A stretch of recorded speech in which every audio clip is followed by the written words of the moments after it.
think it's really important when starting events to really look at your local community. Don't always go straight to looking at artists who are based elsewhere for two reasons. One, from a climate/sustainable point of view, but also from a, building on your local scene is hugely important. That's how scenes start in cities and different regions. And if you could be someone who starts that, then, that's way more important than just bringing in artists from elsewhere. You'd be surprised how much local talent there is on your very doorstep. So always look right in front of you before you start looking beyond your own place in which you're based. When running events, a million things can go wrong. You have to be ready to kind of take things as they come. One that kind of pops out to mind was I was running the doors of a festival for about 15,000, maybe 20,000 people. And there was probably about 5,000 to 10,000 people queuing up outside for doors opening.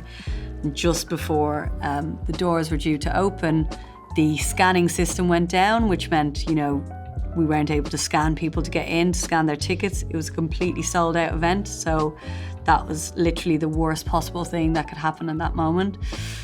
It's the kind of thing that you can panic completely and it will be a huge failure. If you need to kind of really hold your composure and think, okay, what are we going to do? So we just pretended we were scanning the tickets to let people in, taking them off them so that everyone didn't realize that there was an issue.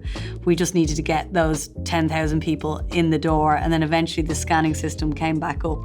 But this is the kind of thing that can just happen, like things go wrong at events, and you need to be prepared to stay calm, because if your team see that you're panicking, then they'll panic. So always just remember that you can get through it, blag it, do whatever you need to do to keep the attendees safe and calm, and also your team as well. Just try and be the leader.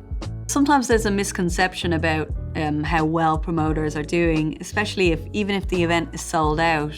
The promoter can still lose money because there's a huge amount of costs that come with putting on an event, and that's, the staffing, the sound, the venue hire, the artist, the booking fees for the artist, the travel.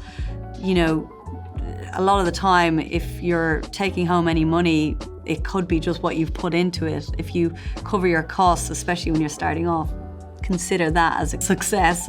But you should also be expected to take on those risks. There is a lot of risk that comes with running events, and those can be pretty hefty financial risks. So you should be aware of what you're getting yourself into before you start putting on events. It's not easy, and there is a number of different things that can happen that can go wrong. So you just have to, that's why I said before, you should be asking people for advice and help so that they can tell you the potential obstacles that can come your way when you're a promoter.